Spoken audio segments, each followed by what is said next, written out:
ثم آتینا موسى الكتاب تماما على الذي احسن وتفصيلا لكل شيء وهدى ورحمة لعلهم بلقاء ربهم يؤمنون.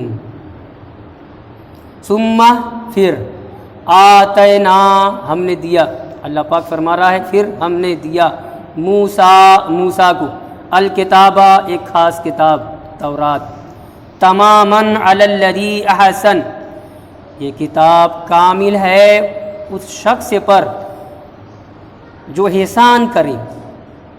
صرف ترجمہ کر رہا ہوں، تفسیر انشاءاللہ بعد میں.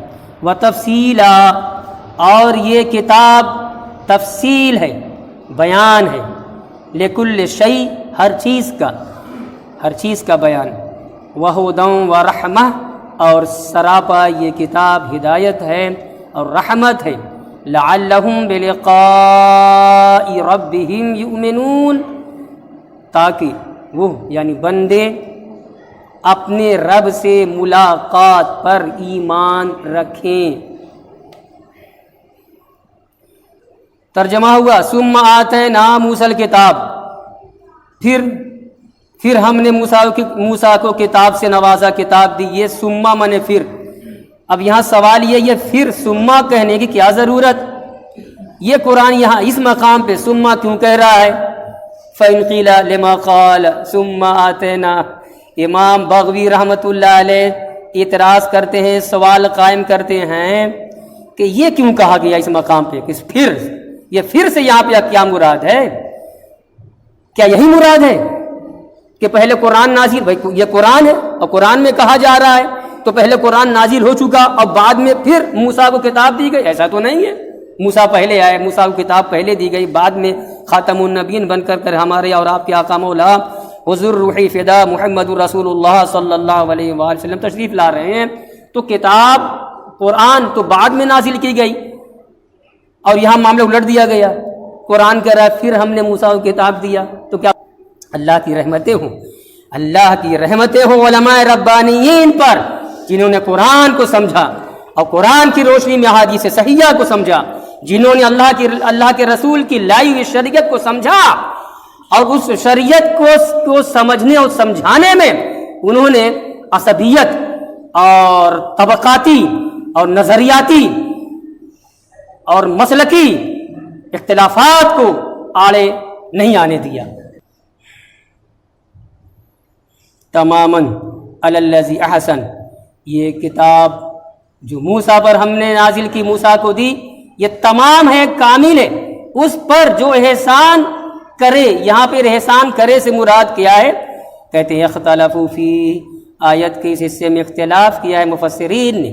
کہا گیا ہے کہ مراد وہ لوگ ہیں جو موسیٰ علیہ السلام کے زمانے میں تھے جنہوں نے احسان، جی بات چلی تھی احسان اور تقوی سے، جنہوں نے احسان کیا.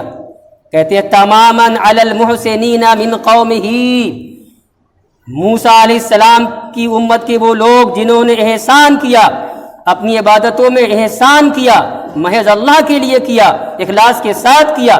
جب اخلاص آئے تقوی خود بخود آ گیا، اور اخلاص نہ رہے تقوی خود بخود نکل جائے گا. بات چلی تھی اسی سے. تو ان کے قوم کے موسیٰ علیہ السلام کے محسنین مراد ہیں، موسیٰ علیہ السلام کے مخلصین مراد ہیں، جنہوں نے موسیٰ علیہ السلام کی پیروی کرنے میں محض ان کی رضا یعنی اللہ کے رسول موسیٰ کی رضا اور اللہ کی رضا کو اپنے سامنے رکھا اور ان کے سامنے کوئی دنیاوی اغراض و مقاصد کچھ نہیں تھے. یہ ہو گیا. آگے پھر یہ قرآن کا کہنا تورات کے بارے میں وَتَفْصِيلًا لِكُلِّ شَيْءٍ، اور یہ جو ہے تورات تفصیل ہے، بیان ہے ہر چیز کے لیے. اگر تورات کے اندر ہر چیز کا بیان تھا، سوال، اگر تورات کے اندر ہر چیز کا بیان تھا تو پھر آخر میں موسیٰ کے بعد حضور محمد الرسول اللہ صلی اللہ علیہ وآلہ وسلم کی بعثت کا کیا مطلب؟ جب اسی میں ساری چیز کا بیان، تو پھر موسیٰ کے بعد کوئی نبی نہ آتا اور موسیٰ علیہ السلام کے بعد کوئی کتاب نہ نازل ہوتی.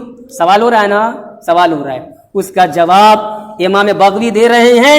یہاں ہر چیز سے مراد قیامت تک آنے والی ہر چیز تھوڑے مراد ہے. ارے موسیٰ علیہ السلام کے زمانے میں جن چیزوں کی حوائج تھی شریعت کے اعتبار سے، دین کے اعتبار سے، اس وقت جو اسلام تھا اس کے اعتبار سے جن چیزوں کی ضرورت تھی وہ تمام ضرورتوں کو اللہ تبارک و تعالی نے پورا کر دیا تھا. تورات میں یہ مراد ہے. یہ ایسے ہی ہو گیا. پہلے ہی پارہ میں کئی مرتبہ قرآن نے کہا ہے بنی اسرائیل کے بارے میں، اے بنی اسرائیل یاد کرو اللہ کی اس نعمت کو کہ اللہ نے تم پر یہ انعام کیا، یہ انعام کیا. وَأَنِّي فَضَّلْتُكُمْ عَلَى الْعَالَمِينَ، اور اے بنی اسرائیل میں نے تم کو عالمین پر، سارے عالم پر فضیلت دی. اعتراض ہوا تھا نا، بنی اسرائیل کے بارے میں اللہ پاک فرما رہا ہے کہ میں نے تمہیں سارے عالم پر فضیلت دی. تو کیا بنی اسرائیل موسیٰ کی قوم محمد سے، امت محمدیہ علیہ صاحب الصلاۃ والسلام سے افضل ہے؟ قطعی نہیں ہے. یہ ہمارا ہی اختصاص ہے. اللہ کا لاکھ لاکھ شکر ہے، کرم ہے. جتنا اس کا شکر ادا کرے کم ہے کہ اس نے اپنے محبوب کی امت میں ہم لوگوں کو پیدا فرمایا. یہ وہ امت ہے کہ موسیٰ علیہ السلام دعا کرتے تھے، عیسیٰ علیہ السلام نے اظہار کیا تھا رب یا اللہ نبی آخر الزمان محمد الرسول اللہ کی امت میں ہمیں پیدا کرتا تو. یہ وہ امت ہے. تو قرآن نے وہاں کہا اے بنی اسرائیل میں نے تم کو سارے عالم والوں پر فضیلت دی. مراد یہ ہے سارے عالم والے وہی ہیں اسی زمانے کے، بعد میں نہیں.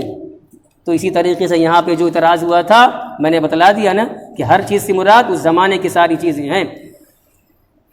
وَتَفْصِيلًا لِكُلِّ شَيْءٍ، اور ہر چیز کا بیان ہے اس تورات میں جو نازل کی گئی موسیٰ علیہ السلام پر.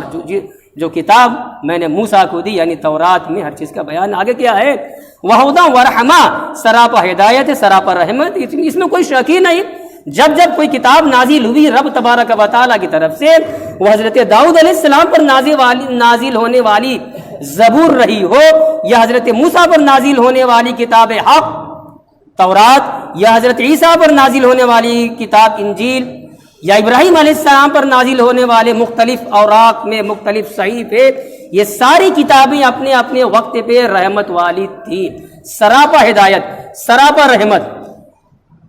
تو بعد میں نازل ہونے کے بعد جب نبی اس زمانے کے گزر گئے، موسیٰ چلے گئے، عیسیٰ چلے گئے، ابراہیم علیہ السلام علیہ السلام سب چلے گئے، تو بعد میں جب امت میں جب بگاڑ آیا، فساد آیا، جہالت بڑھتی گئی، تفرقہ بڑھتا گیا، خود ان کے علماء دنیا دار ہو گئے، پیسے کے لیے دینداری ہونے لگی، تب ظاہر سی بات ہے وہیں سے بگاڑ پیدا ہوا. انہوں نے اپنی کتابوں میں بھی تحریف کر دی، گھٹا بڑھا دیا. جو اللہ کا کلام نہیں تھا الگ سے ملا دیا، تو تھا ہٹا دیا، چھاپے خانے ہو گئے. یہ اعجاز ہے قرآن کا، یہ اعجاز ہے قرآن کا، معجزہ ہے حضور محمد رسول اللہ صلی اللہ علیہ وآلہ وسلم کا. قرآن میں ایک حرف نہ کوئی بڑھا سکتا ہے نہ اس سے کوئی نکال سکتا ہے. ارے بھائی آپ کو حیرت نہیں ہوگی، قرآن کے نزول سے لے کر ہی حضور کے زمانے میں بھی کوشش کی گئی قرآن کا بدل لانے کی، قرآن کا جواب لانے کی. اب بڑے بڑے عربی داں، بڑے بڑے شاعر عرب کے اور خطیب جو عربی زبان کے بالکل وہ کیا کہا جائے کہ آئیڈیل تھے، اور ایسی عربی بولتے کہ اس سے بہتر بلیغ فصیح بڑھ کر عربی کا تصور نہیں. جواب لانا چاہا، قوم نے کیا کیا؟ 1 مہینے کا پورا جو ہے کھان پین دے دیا، بلڈنگ دے دیا. اب آپ کو باہر نکلنے کی ضرورت نہیں ہے، قرآن کا جواب آپ کو لانا ہے، قرآن کا جواب لکھنا ہے. ذرا سوچو کتنا جینیس رہا ہوگا، کتنا مائنڈڈ رہا ہوگا، دماغ والا رہا ہوگا وہ عربی داں خطیب. بیٹھا ہے کاغذوں کا ڈھیر لے کے بیٹھا ہے، لکھ رہا ہے، پڑھ رہا ہے، لکھ رہا ہے، پڑھ رہا ہے، لکھ رہا ہے، پڑھ رہا ہے، کاٹ رہا ہے، لکھ رہا ہے. اللہ اکبر. 1 مہینے کے بعد جب لوگ اندر آئے دروازہ کھلوا کر کے، اب تو کچھ نہ کچھ تو قرآن کا جواب تیار ہوا ہوگا. پاگلوں کی طرح وہ سر ایسے رکھے ہوئے تھا دیوار پر. کیا ہوا؟ کہا کچھ سمجھ ہی میں نہیں آ رہا ہے. اور یہ سارے کاغذات جو آپ لوگ دیکھ رہے ہو، میں نے جواب لکھنے کی کوشش کی، لکھ رہا ہوں، پھاڑ رہا ہوں، لکھ رہا ہوں، کاٹ رہا ہوں. تو یہ خدا کی طرف سے ہے. زبانیں گونگے ہو گئی، قلم رک گئے. یہ تو زمانے کی بات ہو گئی. آج نیٹ کھولیے، نیٹ پر جائیے، یہودیوں اور عیسائیوں کی سائٹ پر جائیے، نیا نیا قرآن ملے گا، مگر ناظرہ قرآن پڑھنے والا مسلم بچہ جب پڑھے گا تو فوراً وہاں اس کو جھجک جائے گا، ارے یہ ایسا تو میں نے نہیں پڑھا ہے مولانی کے یہاں، مولانا صاحب کے یہاں، حافظ صاحب کے یہاں۔ یہ ہے قرآن کا اعجاز، اور حفاظ اس کی جیتی جاگتی شکلیں ہیں۔ دنیا ہی کوئی کتاب ہے ہی نہیں کہ اس کے حروف تہجی الف سے لے کے یا تک الفابیٹ کے اعتبار سے، یعنی اے ٹو زیڈ کسی بھی کتاب کے دنیا میں کوئی حافظ مل جائے بغیر دیکھے اس کو پڑھ جائے، ہے ہی نہیں ہے۔ ارے بھائی ہمارے یہاں مان لو بخاری شریف، کوئی ایسا محدث پیدا ہوا ہے کسی بھی زمانے میں بخاری لکھے جانے کے بعد کسی بھی ملک میں ایسا کوئی عالم سنا ہے آپ نے کہ بخاری شریف کا وہ حافظ ہو؟ حدیثیں یاد ہوں گی، اکثر و بیشتر حدیثیں یاد ہوں گی، بہت سارے حصے یاد ہوں گے، لیکن گاؤں کے کھڑے ہو جاؤ اور بخاری شریف پہلے سے لے کے آخر تک پڑھاؤ سناؤ، کوئی عالم ہوگا ہی نہیں۔ تو یہ قرآن کا اعجاز ہے، ایک بچہ کھڑا ہوتا ہے اور پورا قرآن پڑھ ڈالتا ہے۔ تو قرآن کے اعجازات میں سے ایک معجزہ یہ بھی ہے، اللہ نے اپنی اس قرآن، اپنی کتاب کی حفاظت کی گارنٹی لے لی ہے۔ اِنَّا نَحْنُ نَزَّلْنَا الذِّكْرَ وَإِنَّا لَهُ لَحَافِظُونَ، یہ تو وعدہ ہے، یہ وعدہ الہی ہے۔ اللہ پاک فرماتا ہے ہم نے یہ قرآن نازل کیا ہے اور ہم ہی اس کی حفاظت کرنے والے ہیں۔ حضور محمد رسول اللہ کے زمانے میں، آپ کے بعد کے زمانے میں، آج کے زمانے میں اور قیامت تک جتنے دہریے پیدا ہوتے رہیں گے، جتنے زنادقہ پیدا ہوتے رہیں گے، جتنے گمراہ پیدا ہوتے رہیں گے، جتنے بھی مخالفین اسلام، مخالفین قرآن پیدا ہوتے رہیں گے، مر جائیں گے، ان کی نسلیں تباہ ہو جائیں گی، مگر قرآن کی کسی ایک سورہ تو بہت بڑی چیز ہے، پورا قرآن بہت بڑی چیز ہے، ایک سورہ بھی نہیں، ایک آیت کا جواب نہیں لا سکتے، ایک چھوٹی سی آیت کا جواب نہیں لا سکتے۔ یہ ہے قرآن کا اعجاز۔ بات چلی تورات کی ہر چیز کا بیان اس میں ہے اور سراپا ہدایت، تو یہ تو ماننے کی چیز ہے کہ ہر کتاب خدا کی اپنے زمانے میں ہدایت والی تھی اور وہ رحمت والی تھی، اور اس چیز اور اس زمانے کے لحاظ سے ساری چیزوں کا اس میں بیان تھا، مگر بعد کے زمانے کے لحاظ سے ساری چیزوں کا بیان نہیں تھا۔ یہی مشیت الہی تھی کہ ان کی شریعت اور ان کی کتاب ان کے زمانے تک محدود رہے، اور بعد میں جب مشیت الہی ہو دوسرا نبی آ جائے، دوسرا رسول آ جائے، اور ہوتے ہواتے زمانہ عیسیٰ علیہ السلام تک آیا، اور ان کے بعد حضور محمد رسول اللہ صلی اللہ علیہ وسلم کا زمانہ آیا۔ آپ کی بعثت پاک ہوئی، جب آپ کی بعثت پاک ہوئی تو آپ کی شخصیت کے اندر اللہ نے اپنے محبوب کے اندر سارے کمالات کو بھی، ظاہری کمالات کو بھی، باطنی کمالات کو بھی، سب کو یکجا کر دیا، سب کو جمع کر دیا۔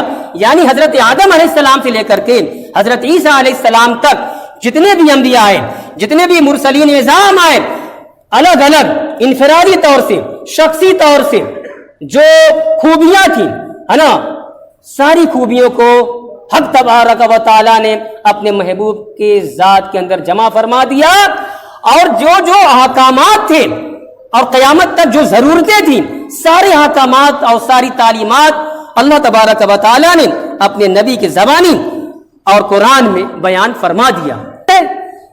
تو جو شریعت حضور ہمارے آقا لے کر کے آئے، اس میں ساری سمتائیں ہیں، دینی لحاظ سے، معاشرتی اعتبار سے، ہدایت کے اعتبار سے، بندہ اپنے رب سے مل جائے اس اعتبار سے، ساری ضرورتیں حضور محمد رسول اللہ کی سیرت میں ہے، آپ کی ذات میں، آپ کی شریعت میں ہے۔